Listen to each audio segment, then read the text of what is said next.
اهلا بيكم. معاكم حنان عمارة من قناة حنان كروشيه. نتقابل النهاردة في فيديو جديد، هننفذ مع بعض موديل جديد تطلعي منه افكار كتيرة. تقدري تعملي منه جاكيت، سالوبيت، بلوفر، فستان. تقدري تعملي منه الغرزة دي تنفذي بيها موديلات رجالي وحريمي. تقدري تطلعي منها افكار كتيرة تحفة جدا جدا جدا في اللون الابيض في اسود، لكن عشان التصوير احنا عملنا بلون تاني. هستخدم معاها النهاردة خيوط كارما جايه لنا من شركة ابو سليمان باحسن اسعار. ان شاء الله هسيب لكم اللينكات في صندوق الوصف. هنتعلم ازاي نتزايد في الغرزة دي بطريقة سهلة جدا. كل الخطوات وطريقة العمل هتلاقوها موجودة ان شاء الله. لو اول مرة تشوفي الفيديو ما تنسيش تعملي لايك واشتركي في القناة وفعلي زر الجرس عشان يوصلك كل جديد. مستنية تطبيقاتكم وتعليقاتكم ونشوف تفاصيل الشرح. نقول بسم الله ونبدأ على بركة الله. النهاردة هنشتغل مع بعض بالصدر المستطيل. أنا في الأطفال بحب أشتغل بالصدر المستطيل لأنه بيكون مناسب في حجم الكم، ما بيبقاش الكم عندي واسع. احنا شرحناه مع بعض قبل كده، بس النهاردة هننفذه بغرزة مختلفة. فهنشرح طريقة تقسيم الصدر سريعا عشان نطبق عليها إن شاء الله بالغرزة بتاعتنا. هشتغل الصدر المستطيل. المقاس اللي أنا هشتغل ليه اللي هو من 1 ل3 سنين. أنا محتاجة سلسلة تكون طولها تقريبا من 40 ل42 سنتي. بما اني هشتغل بصدر مفتوح فما بركزش قوي في جزئية ان السلسلة تبقى مقفولة وتعدي دوران الراس. فهشتغل تقريبا سلسلة طولها 42 سنتي. ال42 سنتي دول اي مكان حجم الخيط والابره بتوعك. فانا عندي بالنسبه للخيط والابره اللي هشتغل بيهم عملوا معايا ال42 سلسله، ال42 سنتي عملوا بالظبط 90 سلسله. طب احنا في الصدر المستطيل محتاجين رقم يقبل القسمة على 3، ويحقق لي شرط كمان ان لما اقبل القسمة على 3 الرقم اللي يطلع لي يقبل القسمة على 2. بمعنى ان لو قلنا 90 على 3 هيساوي 30. ال30 دي لما اجي اقسمها على 2 تقبل القسمة فتديني 15. فاذا ادتني رقم صحيح، فالرقم ده مناسب معايا. فلما نيجي نشرح تقسيمة الصدر كده، انا هشتغل صدر مفتوح، يبقى انا محتاجة ال30 دول هقسمهم على 3. يبقى الخلف 30، هنا الجنب هقسمه على 2 يديني الكم اليمين والكم الشمال، يبقى هنا 15 وهنا 15. وبرضو هقسم ال30 على 2 عشان يديني الصدر من الامام، هيديني هنا 15 وهنا 15. طيب واحنا بنزود الغرز، الاربع غرز للاركان عشان نزود فيها يبقى زائد 4، يبقى انا هبدأ ب94. طيب لو انا بحب اعمل المرد معايا من الاول يبقى انا هزود للمرد. انا هنا عاملة للمرد اليمين 3 والمرد الشمال 3.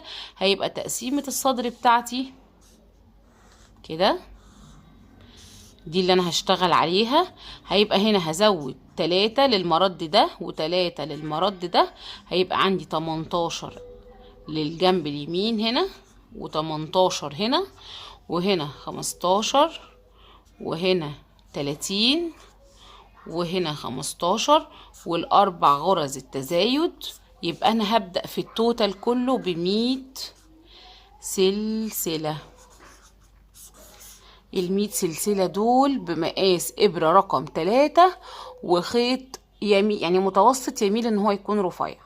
يبقى التقسيمة دي اللي انا همشي بيها اهي.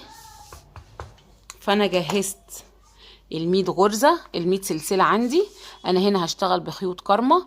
هو خيط سمكه رفيع شوية، هو انا عشان حابة البلوفر او الجاكيت يبقى تقيل فمستخدمة معاه ابرة رقم 3. طبعا الخيط والابره اللي هتشتغلي بيهم هتقسمي بيهم تقسيمه الصدر حسب عدد السلاسل اللي هيطلع لك، وتحققي الشروط اللي احنا اتفقنا عليها. بتقربي لاقرب رقم يقبل معاكي القسم على 3. خلاص انا عملت ال100 سلسله. هرتفع سلسله وهبدأ انا هنا في الغرزة هرتفع بسلسلة واحدة في كل السطور. هرتفع سلسلة والف الخيط على الابرة، هسيب غرزة وادخل في الغرزة اللي بعدها على طول، وهشتغل في ظهر السلاسل اللي ورا دي، وابدأ أأسس الغرز بتاعتي اول غرزة عمود. انا هنا همشي كده، يعني اتجاه الشغل عندي همشي كده كده، فهنمشي بترتيب السلاسل دي. هتحتاجي تجهزي معاكي 4 ماركر اهو عشان نعلم بيهم اماكن التزايد. يبقى انا كده هعمل 1. همشي بقى النمط من هنا 18 سلسلة، او طب هشتغل 18 غرزة ونرجع نشوف هنعمل ايه في اول غرزة. هبدأ اسس اول سطر عندي بالغرزة بتاعتي على طول، فهبدأ في اول غرزة عمود، الغرزة اللي بعدها هعملها حشو، واتأكد ان انا بعد 18 غرزة، اللي بعدها عمود، اللي بعدها حشو. يبقى انا هشتغل ال 18 غرزة الاولانيين. ببدأ بعمود واشتغل واحدة عمود واحدة حشو، واحدة عمود واحدة حشو، واجي عند 18 غرزة ونرجع. اشتغلت اهو 18 غرزة عمود حشو عمود حشو، وصلت للغرزة رقم 19 اللي هي اول غرزة عندي في التزايد. هدخل فيها، أنا اخر غرزة عندي كانت حشو، هلف الخيط على الابرة وادخل الغرزة اللي بعدها واعمل فيها التزايد اللي هو هيبقى حشو.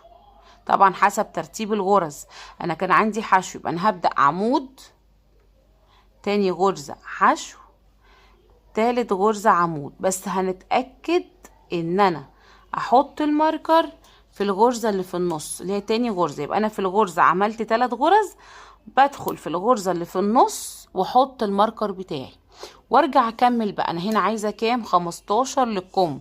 يبقى هرجع هنا عندي التبادل، كنت شغالة عمود، يبقى هبدأ بغرزة حشو، الحشو، واعد رقم واعد 15 غرزة. ادي كده حشو، 2 عمود حشو عمود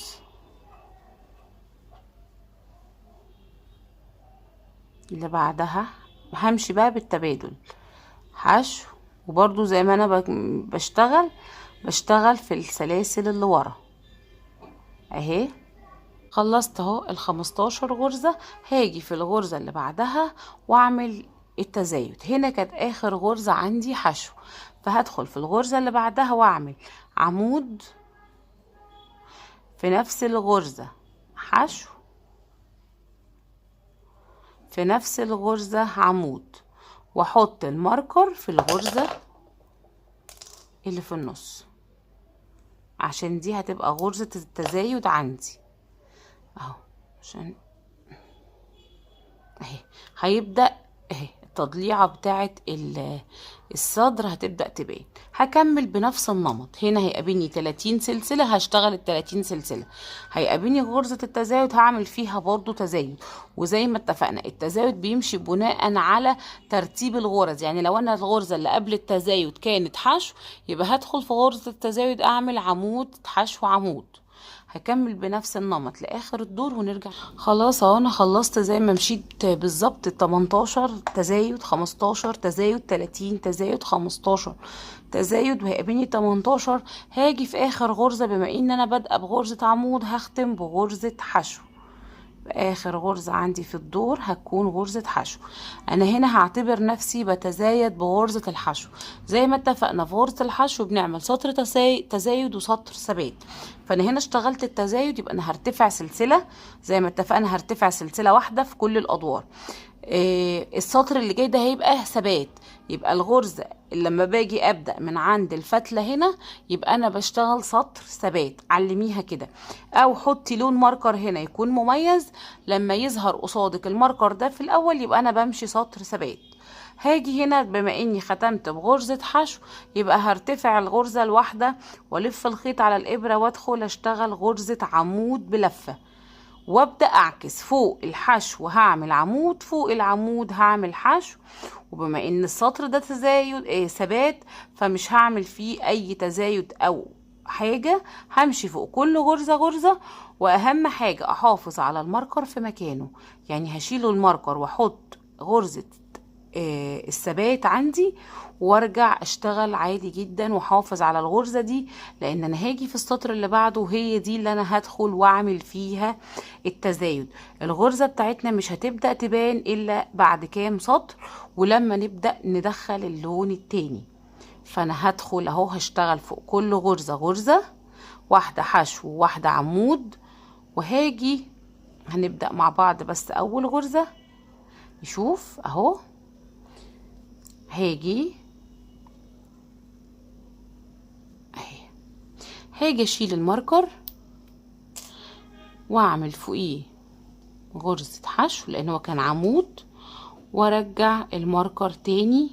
اهم حاجة في التزايد في الصدر نحافظ على مكان الماركر، وهكمل بنفس النمط ده ثبات لحد ما اخلص الدور. هنرجع ان شاء الله نبدأ مع بعض دور جديد وندخل لون جديد. انا هنا خلاص خلصت الدور، بما اني كنت برضه ببدأ بعمود بختم بغرزة الحشو.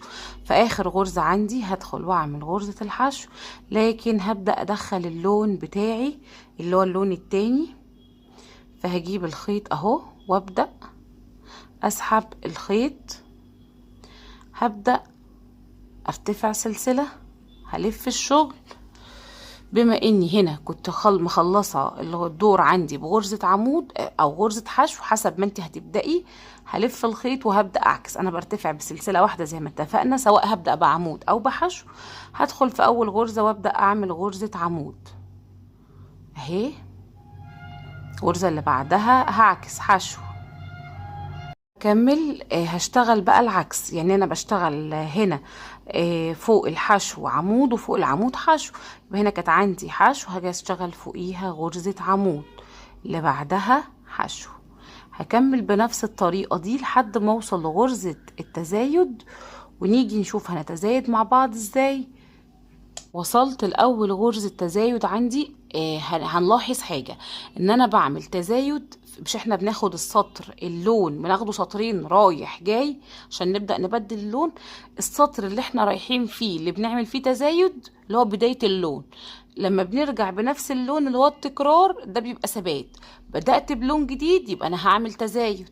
اهاجي هو عند اول ماركر، انا الغرزة اللي كنت شغلاها كانت غرزة عمود، يبقى هدخل واعمل حشو في نفس الغرزة عمود، في نفس الغرزة حشو، واحط الماركر في الغرزة اللي في النص ما ننساش. يبقى انا هشتغل السطر ده تزايد بنفس النمط. انا هنا مخلصة الدور بحشو، هلاقي اوتوماتيك بعمل الغرزة اللي بعدها على طول عمود. همشي بقى بنفس التسلسل بالتبادل، هشتغل بالطريقة دي تزايد الصدر لحد المقاس اللي انت حباه. انا هنا بشتغل مقاس من 1 ل3. هقولك تقريبا وصلت لعرض الصدر كام لما اخلص.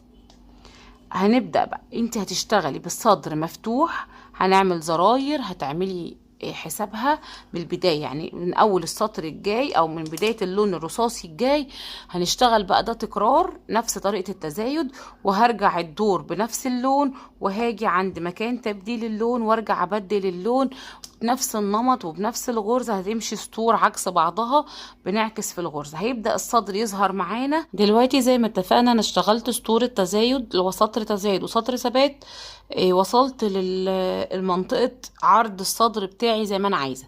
وبأكد على جزئية ان احنا نراعي ان في المقاسات الشتوي ان الطفل بيلبس هدوم كتير، فنراعي ان احنا ما ناخدش على مقاس فعلي، الحاجة تبقى مبحبحة شوية. فانا بحب في اللبس الشتوي الحاجه تبقى واسعه. ما بمشي يعني ما بلتزمش بمقاس جدول. يفضل لو الطفل قصادك تقيسي عليه، لو الطفل مش قصادك اعمليه واسع شويه. طيب انا كده وصلت خلاص بعد سطور التزايد. هبدأ ده السطر اللي انا هبدأ اقفل فيه منطقه الكم بتاعتي. فهاجي اخر غرزة عندي في الدور اهو، هنشوف بنبدل اللون ازاي. انا اخر غرزة كانت حقش وعاملاها، اخر غرزة في الدور هتبقى عمود. بلف الخيط على الابرة وبدخل اسحب، بعمل نص العمود وهبدأ ابدل اللون. هجيب اللون ده كده واسحب نص العمود باللون التاني، ارتفع سلسلة والف الشغل. تمام. هبدأ السطر ده اشتغل فوق كل غرزة غرزة عادي خالص لحد ما نوصل عند منطقة الإبط. طب هنا انا كنت مخلصة الغرزة على عمود، فهعمل سلسلة وادخل في اول غرزة واعمل غرزة حشو، واللي بعدها اوتوماتيك بقى هتمشي عمود، اللي بعدها حشو. هكمل. خلاص اهو وصلت عند الغرزة اللي فيها الماركر. هاجي اشيل الماركر واعمل في الغرزة دي، انا هنا كانت اخر غرزة حشو، يبقى هنا عمود، هرتفع 3 سلاسل. انا بحب ارجع الماركر تاني في نفس الغرزة علشان ممكن احس ان المقاس اختلف فاحتاج افك، فيبقى عندك مكان الماركر معروف. خلاص عملت 3 سلاسل.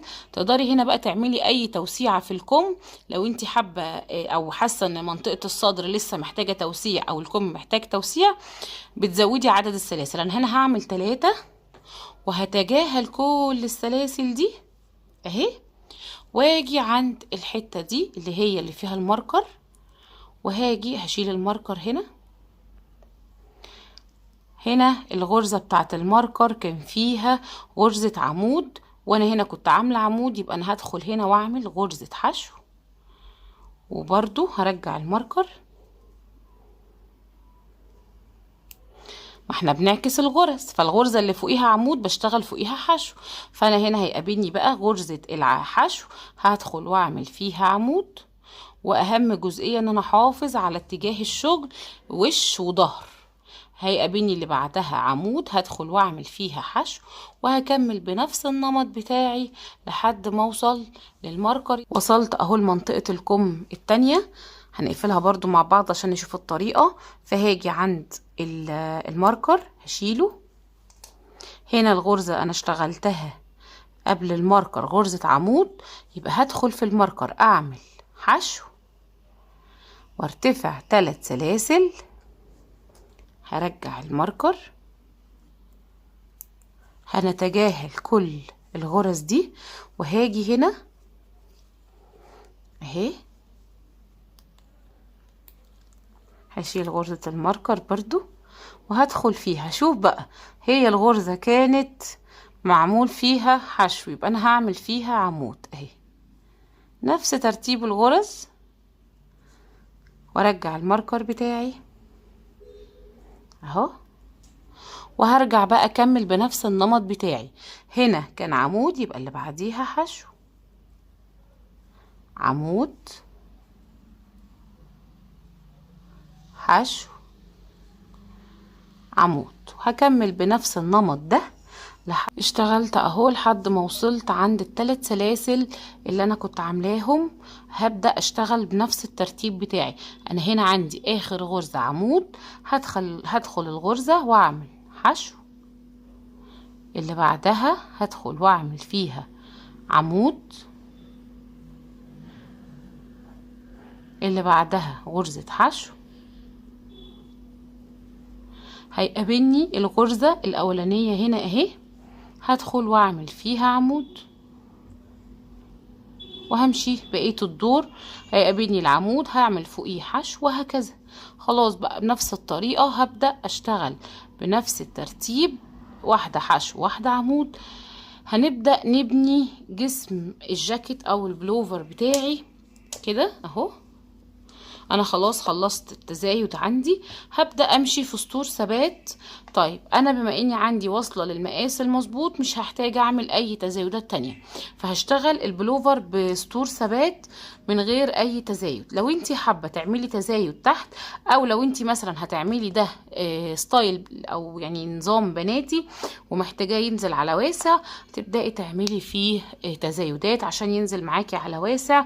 واعملي تزايدات بسيطة وتمشيها بانتظام، يعني مثلا تعملي غرزة هنا تزايد، يبقى اعمل في المقابل ليها تزايد. عملت في الجنب هنا تزايد، اعمل في الجنب اللي زيه تزايد عشان تلاقي التزايد نازل مظبوط. هشتغل سطور ثبات لما اخلص جسم او طول الجاكيت بتاعي ونرجع. انا بعد ما بوصل للطول المناسب عندي، انا هنا اشتغلت بالظبط لما وصلت 38 سنتي. اشتغل الطول المناسب للسن اللي انت شغلاه. هنا بعد ما وصلت للطول هاجي ابدا اعمل اقفل الشغل عندي، فعايزه اعمل سطرين كده من غرزه الحشو او بليسيه حسب ما انت عاوزه. انا هنا هكتفي بغرزه الحشو لان انا عامله المرد من ضمن الشغل، فارتفع سلسله وتأكدي ان انتي على وش الشغل عشان يبقى شكل الشغل ألطف. هبدأ اشتغل غرز حشو. انا طبعا ما عنديش غرز امشي فيها، لكن بمشي كده بين الغرز واعمل غرز حشو كده اهي كده في المسافات كده بدخل اهي. تتأكدي انك ماشية على مسافات متساوية اهي بالشكل ده. هكمل بقى، لفي بقى زي ما انت عاوزة، سطر 2 3 حسب ما انت حابة. هاخد الشغل كله داير ما يدور، اللي هو هاخد كمان معايا منطقة الرقبة، واعمل سطر هنا اقفل بيه الشغل مكان ارتفاع السطور، ونرجع ان شاء الله نكمل. هنعمل حاجة بسيطة كده هتخلي الشغل بتاعنا شكله حلو. فانا كده حددت ان ده وش الشغل عندي من اماكن العروة حسب صبياني او بناتي. هشتغل الكم على الظهر، فهقلب الشغل كده.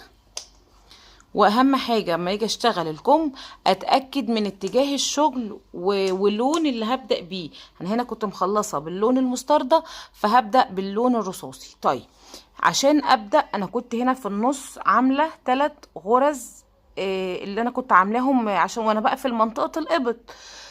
فهاجي في الغرزة اللي في النص بالظبط كده، هدخل اوصل الخيط اهو، ارتفع سلسلة زي ما بنرتفع، وهبدأ اشتغل التسلسل بتاعنا اللي هو هدخل في نفس الغرزة اعمل غرزة عمود اهو،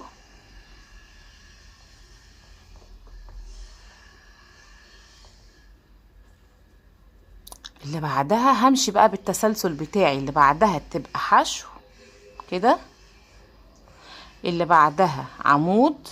هبص الاقي التسلسل بتاعي بدأ اهو في الغرز اللي انا بعكس فيها، اللي هنا كانت عمود فباجي اشتغل فوقيها حشو اهي.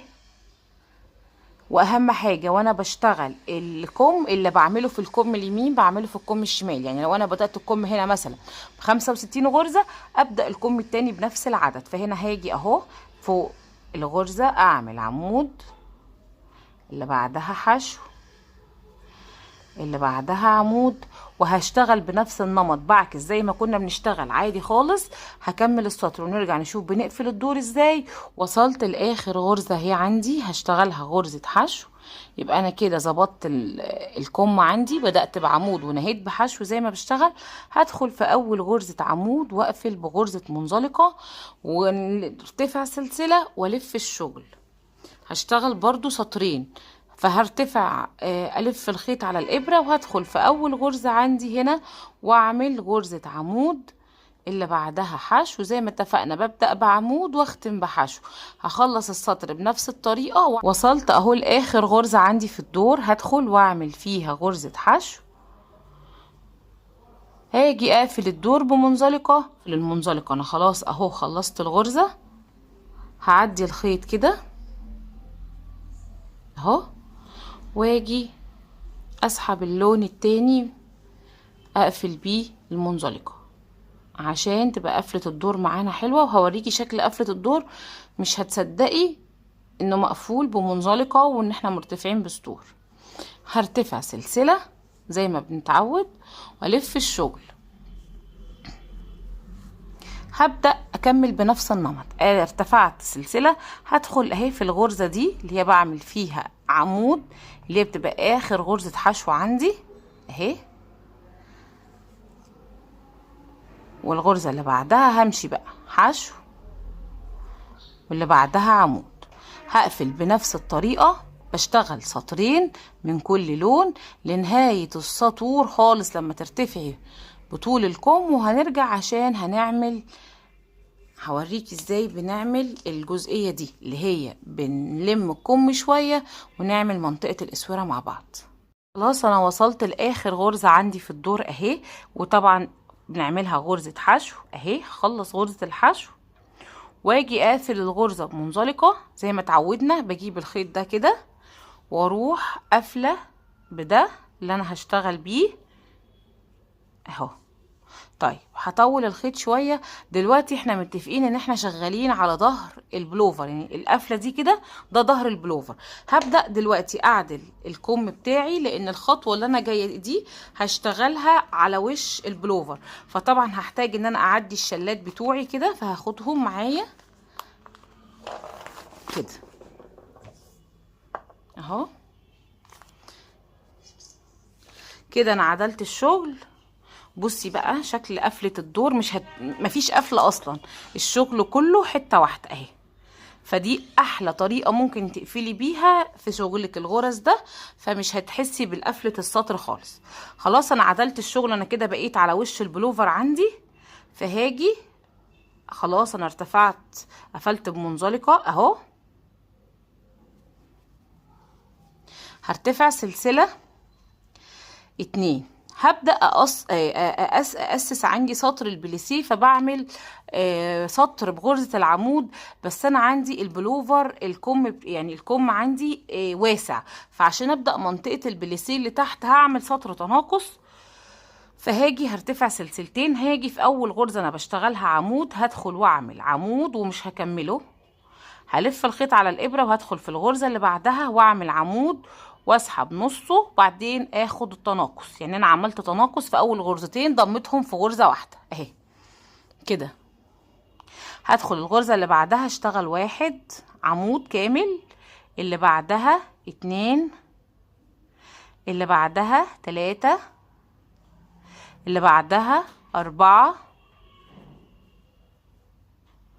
اللي بعدها 5. بعد ما عملت ال5 عمود هاجي اخد السادس اعمل فيه عمود وما كملهوش، الغرزة اللي بعدها اعمل العمود وارجع اكمل التناقص. يبقى انا هشتغل تناقص 5 عمود تناقص.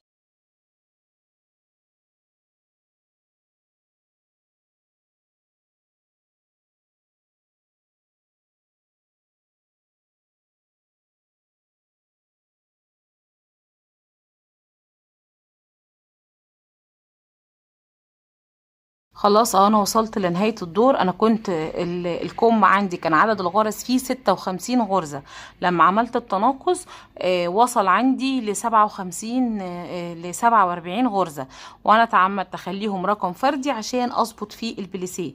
يعني حتى المفروض انا كان المفروض اشتغل هنا غرزة، لا مش هشتغلها عشان يفضل الرقم عندي فردي 47 غرزة. هاجي اقفل بغرزة منزلقة في اول عمود. انا كده خلاص بشتغل على وش الشغل، مش بقلب ما بقلبش الشغل. هرتفع سلسلتين وهشتغل سطر ثبات علشان اما اجي اشتغل البليسيه يكون الشغل عندي سهل. فهرتفع فوق كل غرزة غرزة. خلاص انا اهو خلصت سطر الثبات اللي هو بغرزة العمود، وصلت لاخر غرزة عندي في الدور. هقفل بمنزلقة وهغير اللون، يعني انا خلاص اهو هقفل بمنزلقة وابدل اللون برضو انا على وش الشغل عادي، ما بقيتش ابدل الوان. تمام.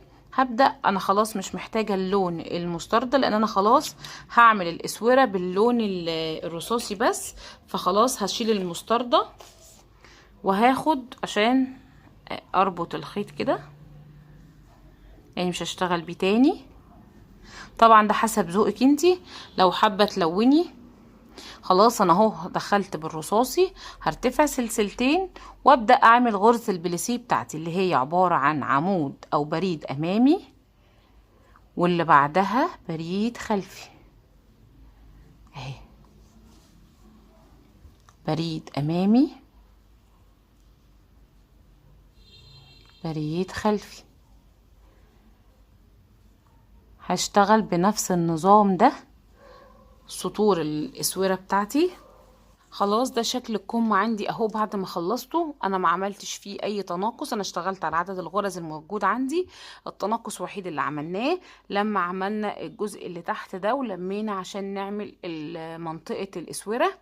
هقيسلك بالظبط وانا عملته اهو.